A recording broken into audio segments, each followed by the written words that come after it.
Sebelum melanjutkan, jangan lupa subscribe dulu, terima kasih. Bab 92 Leluhur Chu Feng. Pertemuan keluarga Chu telah berakhir. Chu Feng dan Chu Yuan kembali ke kediaman mereka saat ini. Ayah, ada sesuatu yang ingin aku tanyakan padamu. Saat ayah dan anak itu berada di satu ruangan sendirian, Chu Feng berbicara untuk menanyakan sesuatu. Fenger, tidak ada salahnya mengungkapkan pikiranmu tentang apapun. Chu Yuan menatap Chu Feng dan tatapannya penuh dengan cinta dan kebanggaan. Penampilan Chu Feng mengejutkannya berkali-kali. Hari ini, dia bahkan menyelamatkan keluarga Chu, dan di dalam hatinya, dia sudah menjadi kebanggaan terbesarnya. Melihat itu, Chu Feng tidak memperpanjang pembicaraan dan sambil tersenyum, dia mengatakan pertanyaan yang selalu ingin dia tanyakan, "Ayah, siapa orang tua kandungku dan mengapa mereka harus meninggalkanku?" Itu, saat kata-kata Chu Feng keluar, Chu Yuan yang masih penuh dengan kebahagiaan langsung membeku dan perubahan di wajahnya jelas terjadi. "Ayah, apakah ini masalah yang tak terkatakan?" Chu Feng melihat ada sesuatu yang salah. Itu bukan hal yang tidak bisa diungkapkan. Hanya saja, Fenger, tentang orang tuamu, aku hampir tidak tahu apa-apa tentang mereka. Chu Yuan tersenyum datar sambil menjelaskan. Bahkan kamu tidak tahu. Mungkinkah kamu menjemputku? Chu Feng sedikit panik. Sejak bertemu pengemis yang sangat kuat namun gila, Chu Feng merasa bahwa garis keturunannya pasti tidak sederhana. Jadi, dia dengan tidak sabar menanyakan pertanyaan itu kepada Chu Yuan. Namun, jika Chu Yuan benar-benar menjemputnya dari suatu tempat, itu berarti semua jejak telah terputus dan dia tidak akan dapat memperoleh informasi tentang orang tuanya dari Chu Yuan. Tidak, bukan seperti itu. Sebenarnya, aku dipercayakan oleh seseorang untuk menjagamu. Chu Yuan menjelaskan, tetapi dari ekspresinya, orang bisa tahu bahwa semuanya tidak sesederhana itu. Dipercayakan oleh seseorang. Dipercayakan oleh siapa? Dan bagaimana kau tahu bahwa orang itu bukan orang tuaku? Chu Feng bertanya dengan tidak sabar. Melihat ketidaksabaran Chu Feng, wajah Chu Yuan terus berubah seolah-olah sedang berjuang dalam hatinya. Pada akhirnya, dia menghela napas dan berkata, "Ah, karena kamu sangat ingin tahu, aku akan memberitahumu. Cerita ini harus dimulai dari 15 tahun yang lalu. Pada tahun itu, aku membawa beberapa pembantu keluarga Chu untuk pergi ke tempat yang jauh. Di jalan, kami melewati hutan di gunung. Di dalam hutan pegunungan, aku bertemu dengan seorang pria. Pria itu sedang menggendong seorang anak dan bertanya apakah nama keluargaku Chu atau bukan. Karena kami sedang mengawal sejumlah barang dan pakaian pria itu cukup mencurigakan, saya tidak menghadapnya dan menjawab pertanyaannya. Tapi saya tidak pernah menyangka bahwa tanpa pria itu bergerak, dua orang meledak dan mati, berubah menjadi genangan darah. Saat itu, kami ketakutan. Awalnya kami ingin berbalik dan lari, tetapi sia-sia. Aura tak berwujud mengikat kami semua dan kami bahkan tidak bisa bergerak.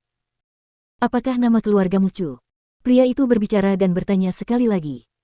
Baru saat itulah aku menyadari bahwa orang yang membunuh pelayan keluarga Chuku dan mengikat kami kemungkinan besar adalah orang itu. Namun, aku yang melihat orang sekuat itu saat itu sudah dipenuhi rasa takut. Bagaimana mungkin aku menyadari pertanyaannya? Aku hanya menatapnya kosong.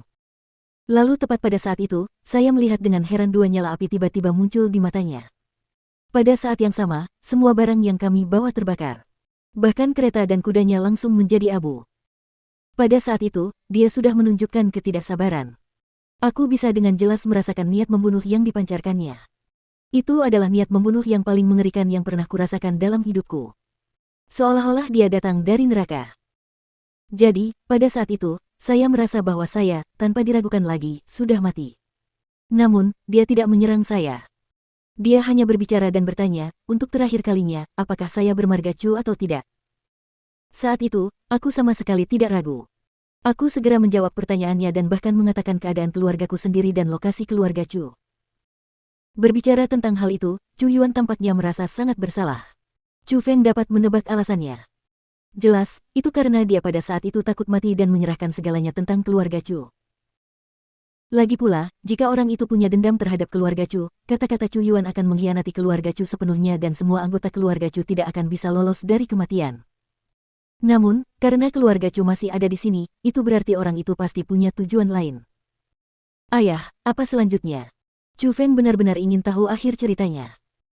Setelah itu, dia membunuh semua pelayan yang pergi bersamaku dan meninggalkanku sendirian. Dia menitipkan anak itu kepadaku, dan anak itu adalah kamu. Setelah membawamu, orang itu menyuruhku untuk membesarkanmu dengan baik dan menganggapmu sebagai anakku sendiri. Namun, namamu tidak boleh kuputuskan. Nama itu harus Chu Feng. Itu. Pada saat itu, Chu Feng sangat terkejut di dalam hatinya. Meskipun dia sudah menduga bahwa anak itu adalah dia, hatinya masih sangat terkejut. Dia tidak akan pernah berpikir bahwa namanya tidak diputuskan oleh Chu Yuan. Itu sudah diputuskan oleh orang lain.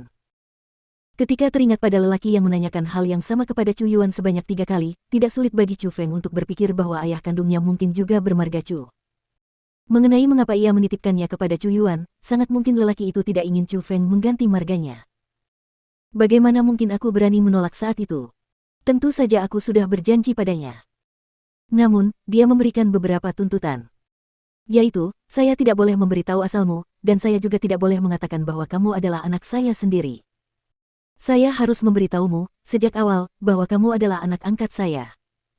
Yang terpenting, saya tidak boleh melakukan hal yang merugikanmu dan saya harus membiarkanmu tumbuh dengan sehat. Jika salah satu tuntutan dilanggar, hanya akan ada satu akhir. Yaitu dia akan memusnahkan seluruh keluarga Chu dan tidak meninggalkan apapun. Chu Yuan berkata jujur dan akhirnya, Chu Feng tahu mengapa Chu Yuan tidak pernah berbicara tentang asal-usul Chu Feng jika dia tidak pernah bertanya dan juga mengapa Chu Yuan akan merasa gelisah atau bahkan takut ketika Chu Feng bertanya tentang asal-usulnya. Itu karena seseorang selalu mengancamnya. Ayah, apakah ayah tahu siapa nama laki-laki itu dan apakah ada tanda-tanda khusus di tubuhnya? Chu Feng bertanya dengan serius karena diam-diam, dia sudah memiliki jawabannya di dalam hatinya. Dia tidak mengatakan apa namanya, tetapi di dahinya memang ada tanda lahir yang aneh. Itu seperti api dan itu sangat aneh. Jawab Chu Yuan. Pada saat itu, Chu Feng cukup tenang karena dugaannya cukup mirip. Leluhurnya memang ada hubungannya dengan pengemis hari itu. Ayah, apakah dia mengatakan sesuatu setelah itu? Apakah dia menyebut orang tuaku? Tidak ada. Dia tidak menceritakan apapun tentang orang tuamu. Lalu mengapa kau mengatakan bahwa dia tidak mungkin menjadi ayahku? Mendengar kata-kata itu, Chu Yuan memejamkan mata dan menarik napas dalam-dalam. Baru kemudian dia berbicara perlahan, itu karena setelah menyerahkanmu kepadaku, rasanya seperti beban berat telah terangkat. Dia dengan cepat berubah menjadi orang yang sama sekali berbeda dan mulai berteriak seperti orang gila. Saya masih ingat betul kata-kata gila yang diucapkannya hari itu. Apa yang dia katakan? Chu Feng tidak bisa menunggu. Dia berteriak ke arah langit, kau sudah melihatnya, kan? Aku sudah melakukan apa yang kau perintahkan. Bisakah kau lepaskan aku? Aku mohon, lepaskan aku.